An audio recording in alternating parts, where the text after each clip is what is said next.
Hello hi नमस्कार मु हूँ प्रदीप देखो आम बैगण बारिकी आसीचु आम गाँव बैगण बारी देखु बैगण ए नबू अखा धरिकी आई अरे तो मानव कह गणेश जीवे गाँव को तू मो ना कहीदेव ना तो तो बारी पाखे बैगण देखुं पचिश नुह मोर 20 तोर तोर अखा तोर केते 10 किले 20 10 30 30 35 किले कह 30 35 किले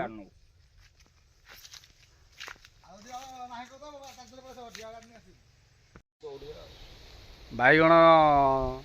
चाषी जी से आसुच्च आमको आमको से कहले जे बैगण आम तोलिकी बिकी देचु बैगण दाना भल ना आउ मना करूँ आम बाध्य डाकिचु जहाँ हम अल्प बहुत जहाँ नहीं आम जीवु अंधार दुनिया वर्षा है देखो सब अंधार दुनिया वर्षा है तुम देखा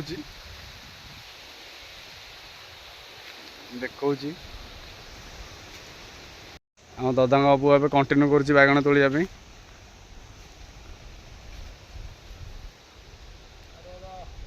विराट बड़ एरिया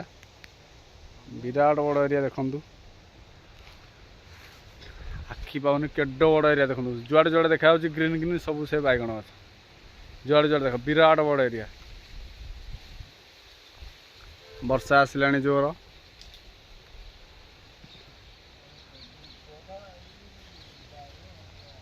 एपड़का वर्षा है पुआ हाँ वर्षा आसला आमर सहारा किसी ना वर्षा कौटे रही से गोटे चाल घर कर माने चाषी रही आम ए से ऊपर को चढ़ाई चेष्टा करुचु जदि अत्यधिक वर्षा हुए पवन हुए ताल आम तापर चढ़ू बैगण बारिकी आउ टे नजर पकई दूँ केड़ बड़ एरिया आखि पाऊनी विराट कुआड़े कुआड़े देखा देख से कणरू धरिकी से कणरू धरिकी पताका मराई से कणू धरिकी विराट बड़ एरिया आम ए कंटिन्यू करूँ आउ ये हूँ देखु भाड़ी गोटे गोटे आड़ बंधाई ये आड़े चढ़ाओ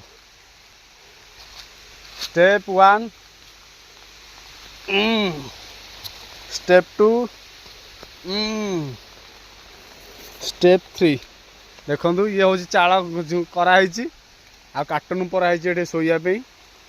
आम ए ऊपर को जा जस्ट वेट देखु आम ए झुपड़ी रे बसीचु जो बैगण चाषी जो बैगण माने चाषी जी बैगण जे फसल कर से चाषी ये रहा झुपड़ी है झुपड़ी रे से वर्षा रुहती खरार रुहती माने रहा आम ए भाड़ी उपर चढ़ी चाल पूरा तैयारी पूरा बाउंस बता दिखाई कार्टून भी पड़ी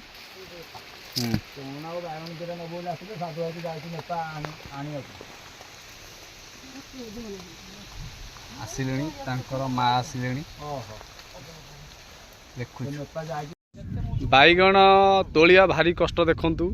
एत गहली बिछे कंटा देहरे फोड़ी हो जाऊँगी आमर चाषी चाषी भाई जे खाली देहरे आसुँच लुंगी पिंधिकी देखु सी भी देखुं बैगण तोला भारी कष्ट आम या भितर पशि पारूनु एत कंटा फोड़ी हो जाऊँगी पूरा देहरे मुझे जापारूनी देखु बैगण धरिकी छिड़ा एपटे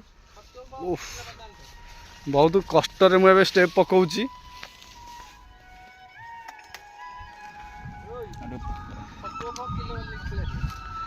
ये दादा पुओ तोलुची देखु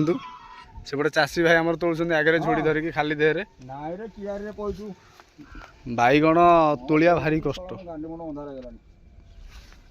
से कौच गांडी मुंड अंधार हो गला बैगण तोलिकी सकाଳେ ତୋଳି ଦେଇଛନ୍ତି ଯାହା ଯେମିତି ସବୁ ମୁହଁରୁ ମୁହଁରୁ ଆଉ ଭିତରକୁ ପଶିବାକୁ ପଡୁଛି ବାଇଗଣ ଟିକେ ପାଇଁ ଦେଖନ୍ତୁ ଆମେ ଏତିକି ତୋଳିଛୁ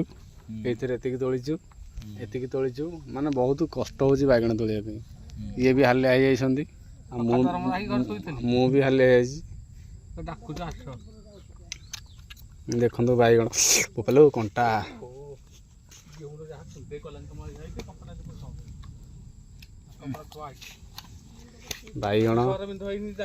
ବାଇଗଣଟା ଖାଇବା ଅତି ସହଜ ସ୍ୱାଦିଷ୍ଟ। ଆରେ ଟିକେ ଗଲ ଏ ଝୁଡ଼ି ନେଇ ଗଲ ଆଉ ଟିକେ ତୋଳି ଦବୁ ସେ ନେପାର ତୋର ଯାଅ ନେପା ଦେଖୁନୁ ଆରେ ଆମେ 30 କିଲୋ ନବୁ ଟୋଟାଲ ଇଏ 30 କିଲୋ ହବ କି ଦେଖିଲୁ ଏ 30 କିଲୋ ହବ ଆମେ ଏବେ ଛୋଟ ତୋଳି ଦେଇଛୁ ବୋଲି ଚାଷୀ ଆମର ବିରକ୍ତ ହଉଛନ୍ତି। ଆମେ ଛୋଟ ଦାନା ତୋଳି ଦେଇଛୁ ବୋଲି ଚାଷୀ ଏବେ ବିରକ୍ତ ମନ ଭାବନା କରୁଛନ୍ତି। ଏହାର ଲାଭ ଲସ୍ କ'ଣ ସିଏ ଏବେ କହିବେ। ଛୋଟ ତୋଳିଲେ କ'ଣ ହବ କୁହନ୍ତୁ ଆଜ୍ଞା। ଛୋଟ ତୋଳିଲେ କ'ଣ ହବ ଆପଣଙ୍କର ଆଉ ବଡ଼ ତୋଳିଲେ କ'ଣ ଲାଭ ନା କୁହନ୍ତୁ କ'ଣ ୟାର ରିଜିନ୍ କ'ଣ ଛୋଟରେ କ'ଣ ଆଉ ବଡ଼ କ'ଣ। ଆମେ ତ ଜାଣିଛୁ ଛୋଟ ବାଇଗଣ ତାର ଟେଷ୍ଟ କ୍ୱାଲିଟି ବାହାରେ। ହଁ ନାଇଁ କୁହନ୍ତୁ ହଁ କୁହ।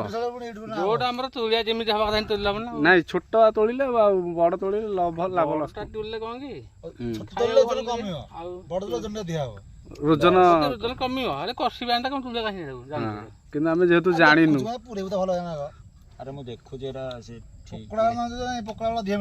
ଆମେ ବି ଚାହୁଁନୁ ଚାଷୀଙ୍କର ଲସ୍ ହଉ କିନ୍ତୁ ଆମେ ଯେହେତୁ